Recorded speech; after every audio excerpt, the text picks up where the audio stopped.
Welcome. It's my pleasure to introduce our speaker today, Ken Albers. Ken is here as our Murphy Visiting Director. This is his second time to campus. Ken has the distinction of being the only director that we've invited back. He directed Two Gentlemen of Verona for us several years ago. It was a lot of fun. Ken has worked all over the country. I met him in Cleveland when he was director of the acting program at Case Western Reserve. He was also doing double duty at Cleveland Playhouse. He's been at Milwaukee Rep, Oregon Shakespeare.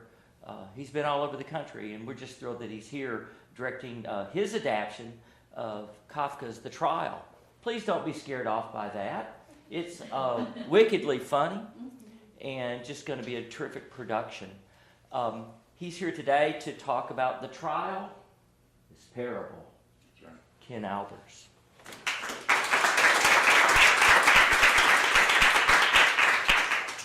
I want to hold on to that till you hear what I have to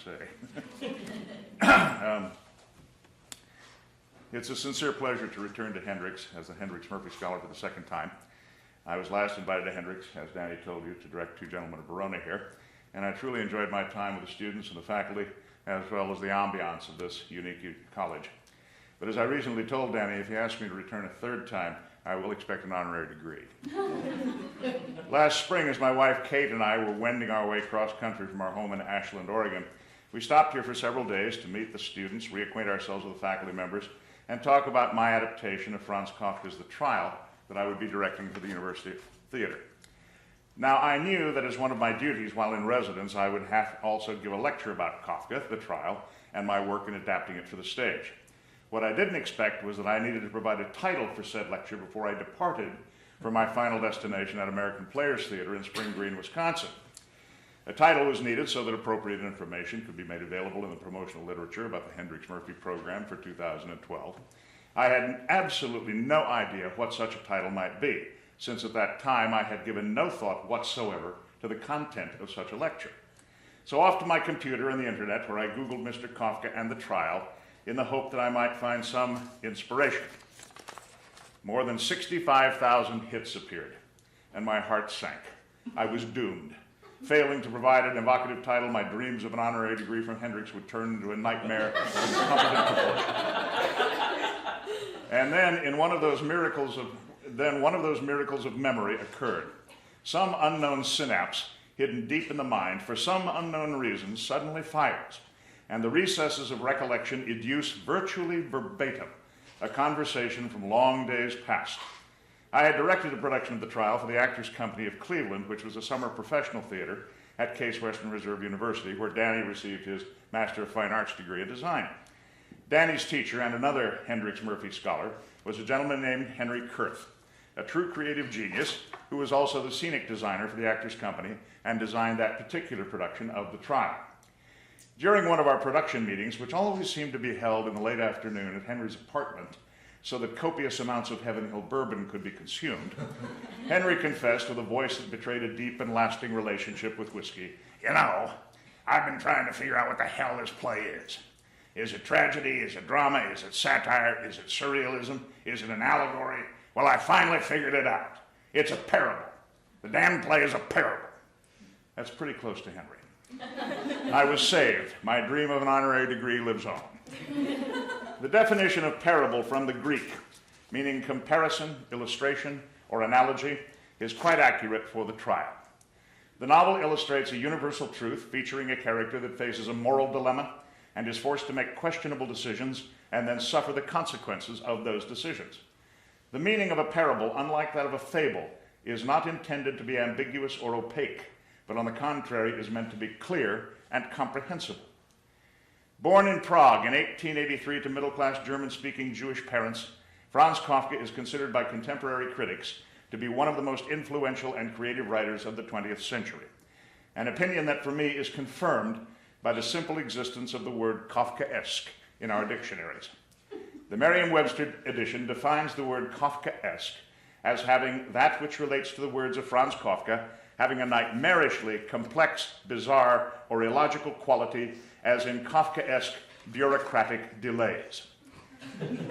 Not long ago, the national satirical newspaper, The Onion, announced that Business Week magazine had published its annual Air Travelers Report, which rated the Prague Franz Kafka International Airport last in customer satisfaction, citing long flight delays, poor customer service, and an oppressive and impersonal atmosphere. The average flight delay at Franz Kafka is 31.2 hours longer than any other airport in the world. Clocks on the concourses run backwards. There are 250 flights scheduled daily on a circular runway. The shuttle system, designed to transport passengers to their various gates, merely loops the airport before depositing them back where they started. The 6 concourses that serve the airport are not connected to the main terminal and feature extremely long corridors leading to dead ends. One passenger complained that gate B2 was next to B11, but gate B14 was in the F concourse. Signs remind passengers that they may only carry on empty bags. Lost luggage is automatically sent to the prison that they hate most. Boards that carry the flight information have 4 categories for flights: delayed, missing, lost, or crashed. Another customer, when he asked for a gate number of his flight, was told that his airline did not exist and said, "Everyone kept calling me K." A third passenger complained that the security system at Franz Kafka is impossible, noting the lengthy security form that is required before one can board the plane and the oral interrogation that accompanies it. "This guy asked me for like 80 minutes, 'Are you who you say you are?' And finally he wrote 'liar' on the back of my hand and let me pass." An official for the airport, when told of the many customer complaints, said, "All complaints will be taken care of if the passengers properly follow all proper protocols. Properly follow the proper protocols. Fill out the complaint form and address it to the hospital in which you were born, and your complaint will be taken care of." He went on to add that the airport had recently created a toll-free number that passengers could call, but when that number was called, they were connected to a hat shop in Hamburg. The nearby Dostoevsky Hotel also received low marks from a large group of passengers who had checked in because of the long flight delays and ended up murdering other guests at the hotel. Though some critics favor a theory that Kafka suffered from schizophrenic tendencies, there is nothing in particular in either his background or his medical history that might lead one to predict his unique and singular sensibility. Kafka's father, with whom he shared a somewhat checkered relationship, was an independent retailer of men's and women's goods and accessories, and his mother helped manage the family business, often working more than 12 hours a day. The eldest of 6 children, his 2 younger brothers died at the age of 15 and 7 months before Kafka turned 7, and his 3 sisters and their families were deported by the Nazis. 2 of his sisters died at the Lodz ghetto, and the 3rd at Auschwitz. Following elementary school, Kafka studied at the rigorous classics-oriented state gymnasium, the equivalent of our high school, and was admitted to the University of Prague, where he studied chemistry, but quickly changed his focus to the law, obtaining a Doctor of Law degree in 1906, after which he spent an obligatory year of unpaid service as a law clerk for the civil and criminal courts, an experience that would pay off quite handsomely in the trial. The following year, he was hired by an insurance company to investigate personal injury claims by industrial workers involving the losses of fingers and limbs, quite common at that time, and assessing compensation for their losses. During this time, Kafka committed much of his time and energy to his literary work and formed a lifelong friendship with Max Brod, who served as his literary executor after his death. Kafka had contracted tuberculosis in 1917, probably a condition brought on by his work in an asbestos factory, and he died in 1924 at the age of 40 years and 11 months. Kafka's works attracted little attention during his lifetime.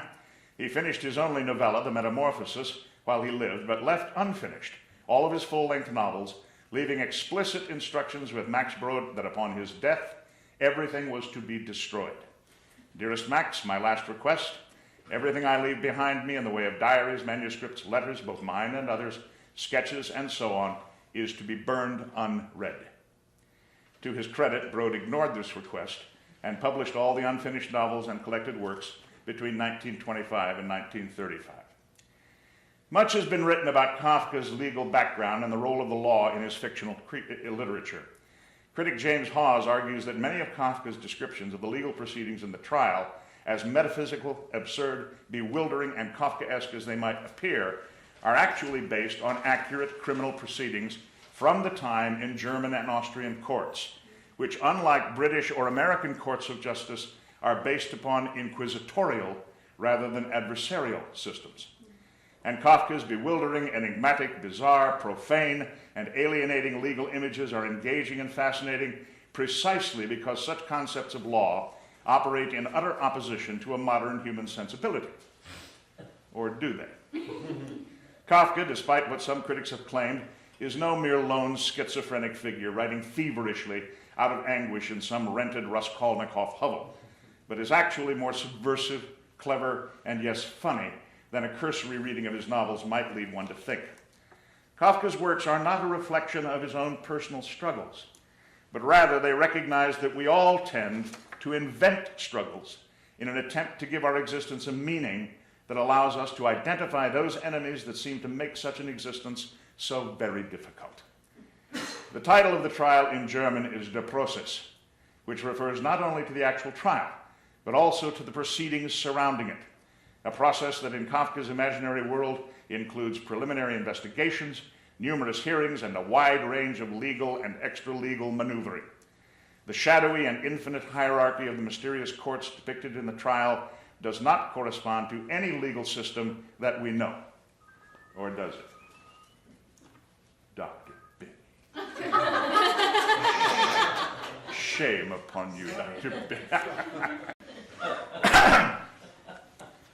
With that segue, let me now return to the aforementioned definition of Kafkaesque, a nightmarish, complex, bizarre, or illogical quality, as in Kafkaesque bureaucratic delays, or, dare I say, the recent Kafkaesque congressional debates over the debt ceiling limit, debates which were co-opted and held hostage by the Kafkaesque demands of the Tea Party, who believed natural disasters to be punishments from God, AIDS to be a punishment for homosexual behavior, and Planned Parenthood and contraception to be instruments of the devil, who steadfastly ignore the science surrounding evolution and global warming, who ban textbooks from libraries and public schools, who cheer at the thought that the uninsured be allowed to die, while targeting for destruction those social programs designed to help the poor and the elderly, as well as environmental programs designed, may I venture to say, to save the planet.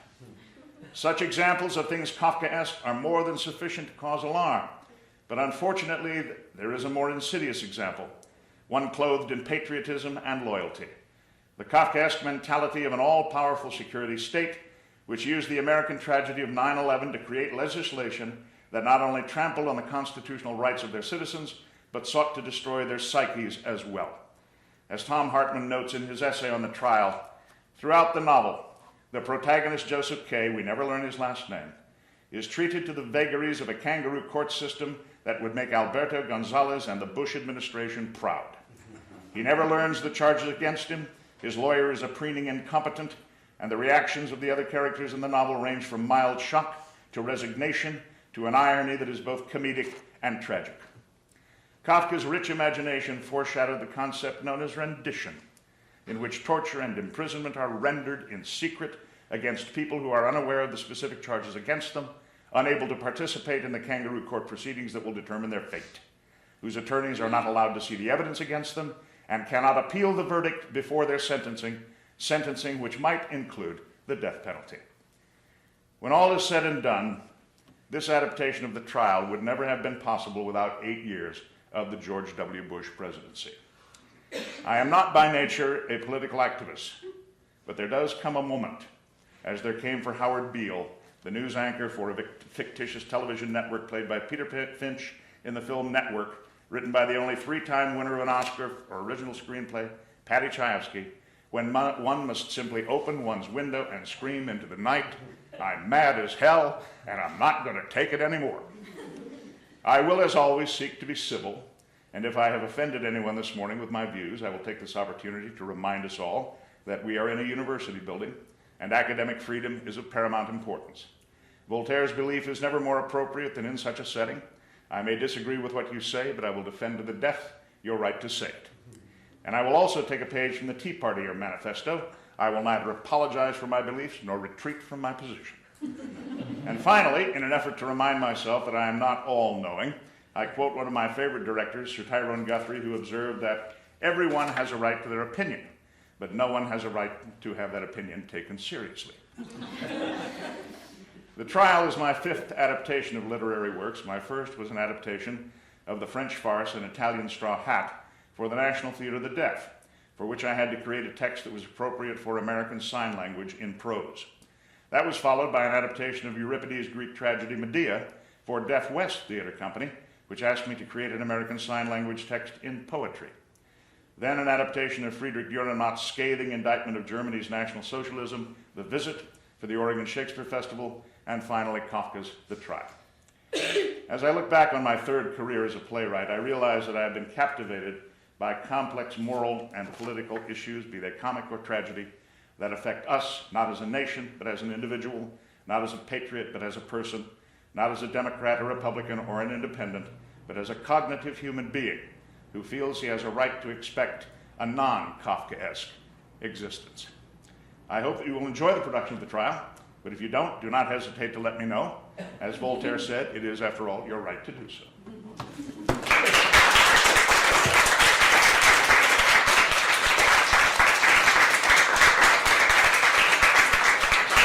Thank you very much. Oh, God, I hate these things, aren't they? So I'm happy to take comments, questions, anything else you may have about the trial or about the process we've been going through. Hello, Jacob. Hello. How are you today? Good. How are you? My stage manager. Bless his heart. Yes, ma'am. Young lady. I was wondering, how did you go through the process of deciding which characters were important enough to the story to keep and which ones had to go for the sake of time? Yeah.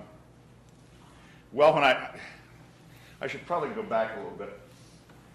I first encountered Kafka when I was an undergraduate at Illinois Wesleyan University. I was taking an oral interpretation class from this, oh my God, this professor, Dr. Marie Robinson, who was just a terror in the classroom, a terror. Dr. Robinson collected autographs, okay? And one of her favorite stories was she wrote George Bernard Shaw and asked him if he would please send her his autograph. Shaw sent back a typewritten note with a typed name at the bottom, that this was a ridiculous request, and he certainly would not send his autograph. She waited 5 years. She wrote him again, and this time she said, Mr. Shaw, I am mounting in my oral interpretation class a production of Man and Superman.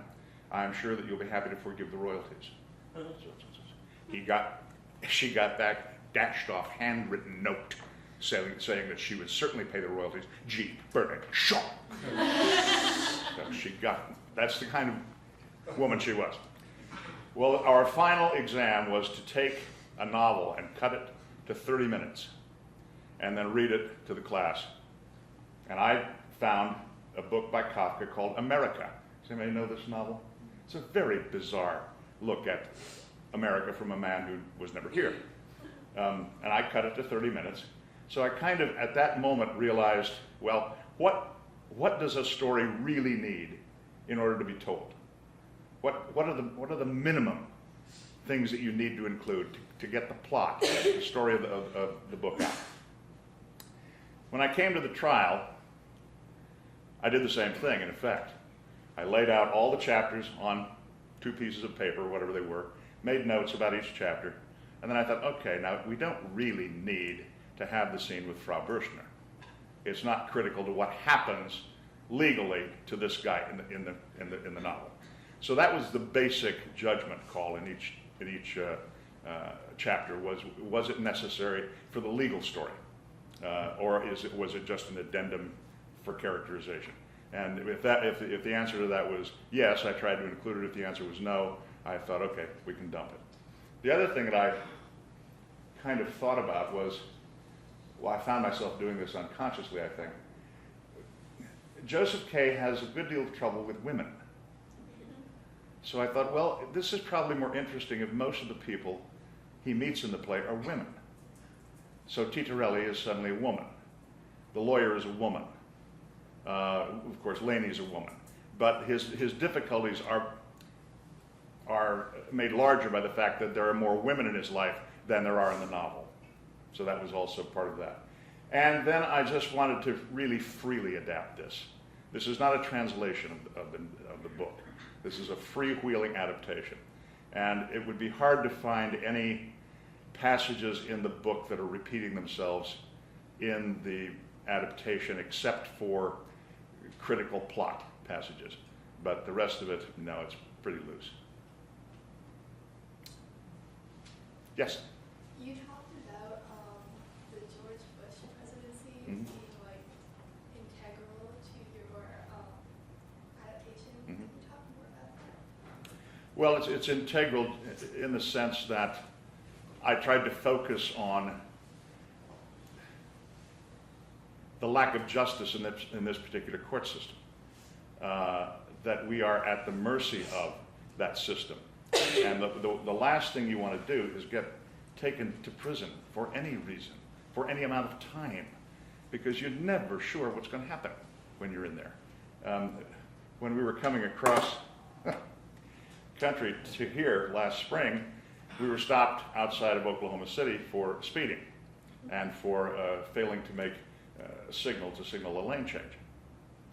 Well, we were traveling cross country with this Jeep filled with stuff because we were going to be away from home, as it turns out now, 18 months. So everything was traveling with us. Well, the Jeep was completely full. I had no idea what traveling I-40 meant across the southern part of the country, but we were pulled over. And the officer said, "Nah, I'm just going to give you a warning. Let's go back to the cruiser and we'll settle this."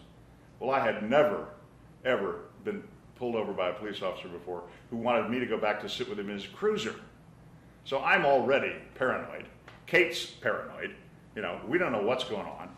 And he's asking us questions. He says, "Where are you going?" I said, "We're going to Conway, Arkansas." "What are you going to do there?" I said, "I have a university residency with Hendrix College." And he's on his little computer. And he said, "I don't know any Hendrix College." I said, "Yes, it's a very well-known liberal arts institution in Conway, Arkansas." "I know Central Arkansas. I don't know Hendrix." I said, "Well, it's there." So he goes on. Apparently he found it. He moved on. He asked a few more questions. And then he was going to let me go, and he was clearly upset about something. And I said, "Do you need to search the Jeep? Is that what you need to do?" He said, "Do you mind?" I said, "No, go ahead." So, of course, he did. He didn't find anything. He came back and he told us that although we didn't look like we would be transporting drugs or guns via I-40, in this economy, the strangest people are suddenly transporting drugs and guns, because that's how they're making their money. So me and this beautiful young lady who's 13 years my senior could have been thrown into the clink for, you know, being suspicious of transporting guns and drugs. So you just never know what's going to happen. And I think that what happened after 9/11 is exactly what happens in this play. The rules shifted to the power structure and away from the citizens who are at risk. And there's still that shift is still in place. It's still in place. And decisions are still being made that makes that shift even greater. Citizens United is one of those decisions that makes the shift even greater. And if we really want the latest Kafkaesque sitcom, all we have to do is look at the Republican primary system. I mean, seriously. My God. Every time. It's astonishing. Things are out of whack. They're just out of whack. So it had its effect. That presidency had its effect on this adaptation. Did that answer that at all? Okay. Because sometimes I just go blah, blah, blah, blah. I don't know what I'm saying half the time. Yes? I have another adaptation question. You mentioned how you decided what would stay and what would go in terms of plot. But I'm curious about if, you know, in treating the novel, giving it a stage treatment, was there a particular aesthetic that you saw in the novel that you decided to, I don't know, exaggerate or leave out? Or how did you, I guess, like, how did you make the story yours in essence? Well, I'm not sure, but I think what I tried to do was to focus on that dark sense of humor that is inside the book, and to try to extend that into other areas of the work. I had a great deal of fun trying to give each character a particular vocal or a particular language tick. Herr Schultz, who is the businessman who comes to the bank to get a loan from Kay, leaves out prepositions from his speech. So, or sometimes he'll leave out pronoun.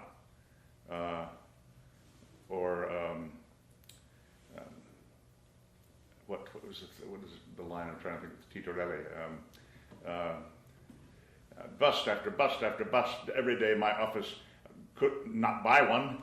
Finally asked how make living. Answer, astonish me. So that little voice became kind of interesting. The lawyer has a big speech about the initial interrogation. And I thought, initial, now that's an interesting word. So now the speech has, I think, 61 initials or forms of that word in that speech. Okay, and I found a place to put initial in a couple of the other characters' mouth as well. So my tendency, I think, was to try to tap into that very dark sense of humor, and then let that have free play all the way through. And also, there's an outrageousness about the trial that I really adore. He's just not afraid of putting people in those outrageous situations and positions. And so I tried to think, okay, what are some of the outrageous situations that we might be able to transfer, or what are some other ones that might resonate for us today that would be more accessible to us than some of the stuff in the original novel. Does that help? Absolutely. Okay. We do have, there's one scene where the action of the scene is unseen. It's absolutely unseen. And I don't know when the audience if they will get it before the last moment, or if it will take them up until the very end of the scene before they realize what's been going on in the scene. That was fun to write. It was fun to rehearse. It's fun to watch play. But I don't know what an audience will do with it. It's a gamble. We'll see what happens.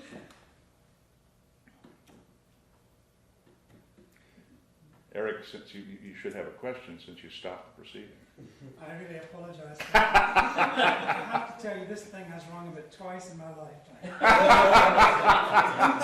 don't even know how to turn it off. But somehow I punched it like that. Well, that's the worst thing, when it only rings twice in a lifetime, and both times. You're forgiven. I was thinking about Kafka and Beckett, and obviously there are some similarities in a way. But I would say with Kafka, people come to the ends of corridors and realize it's a dead end. And that gives you some dramatic possibilities. Mm-hmm. In most of Beckett, anyway, that I can think of, they're not even aware of the walls. They're not even aware of what it is that is hemming them in, if it's hemming them in or stopping them. And so, people often compare the two, but I think they're really quite different. That's a very acute observation. I directed Waiting for Godot a couple of years ago in Wisconsin, and I think you're absolutely right. Those Didi and Gogo don't know. They don't know because they don't remember from day to day. They have no short-term memory, Right. so they simply don't know that he's not coming. And of course the beauty of that play is that that's the hope. That's the only thing that gets them up in the morning and maintains their life, is the hope that Godot will finally show up. Whereas for Kay, no, it's clear what his problem is, and it's clear he can't do anything about it, and he's utterly unable to grasp what the problem is, and even if he could really grasp it, he doesn't know what to do to get out of it. Yeah. There isn't any exit. It's really a no exit. One of the speeches that I enjoy most in the play is when he's trying to tell Aunt Clara what he's going to do to file his initial plea. He has to go back and reconstruct every moment of his life from the beginning, and maybe if he reconstructs it all, he'll be able to notice something that he did wrong in the way, and maybe if he does, he's desperate. And that's the only way he can approach it, because he doesn't know where to begin. And of course the lawyers are of absolutely no help whatsoever to him, So, but I think that's a good observation, yes. Yes? I know you have directed this previously, and so what keeps you going back to it? How do you keep it fresh every time? Or is there something doesn't work, or the things that you found this time that has worked that you didn't know? Yes, I think that's the key. You go back to it so you can try to get it right this time. It's why we keep doing this in this profession anyway. I did King Lear some years ago, and somebody asked me, "What do you do now?" I said, "We do Lear again." That's the only option you got. You're not really going to go back from King Lear. You're going to have to go sideways, or just take another shot at him. But I think that's what happened with this one. I mean, when we started and when I went back to the text, I thought, "Oh, we don't need this. Oh, no, that's too much. That's too precious. Well, that's stupid. That's not even clear." So, and it's tough to be clear with Kafka anyway, so let's not compound the problem. So my desire was to try to streamline it a little bit, get rid of stuff that wasn't necessary, that didn't really contribute to what was going on, and some of it, quite frankly, it was just vanity. Oh, I like that line, I don't want to get rid of it. Well, yeah, but it doesn't do anything, so get rid of it, and it should be better. And I just I love the material. I just think the subject matters to die for, so to speak. And as I said to Time, the dark humor of this piece, that's part of where my sensibility lies anyway, I'm a great fan of dark humor, gallows humor, if you like. And this just appeals to me on that basis alone. I remember after I'd done the adaptation for The Visit, and I was in Cleveland visiting my son and my granddaughters, and I stopped in a used bookstore that was being run by a former directing intern at the Milwaukee Rep when Kate and I were there. And I went in and I called Harriet, and I came down the next day, and she put this used bookstore inside an old car showroom. So it was a huge space, and there was just books for days. So I've been wanting to do another adaptation after The Visit, because I'd really enjoyed doing that. So I was just looking around, and all of a sudden I saw Kafka, Metamorphosis, and I looked a couple of books down, and there was a trial. I thought, wait a minute, I remember the trial. So I bought, I think it was the John Muir translation of it. He and his wife had done a translation. And I bought that and took it back home and looked at it, and I thought, yeah, this is the one I'd like to do next. The adaptation of The Visit that I did, it was interesting. That started as an adaptation for Deaf West Theatre. And for those of you who don't know The Visit, do you know The Visit, the play? Well, it's the richest woman in the world comes back to her hometown. She had been impregnated by a young man, and they had kicked her out of the town and sent her off on her way. And in the ensuing years, she became the world's richest woman. And she came back to her hometown, which was now in a terrible economic state. Businesses had moved out. They were selling off the fire station, it was just trying to do anything to make money. So she comes to town, and she says to the town that she will give the city of Gullin, we made it, $100 million, and each citizen in Gullin, $2 million. Well, the town went nuts, of course. And at the end of this little scene, she says, on one condition. And the condition was that they murder the young man who still lived there, who had impregnated her.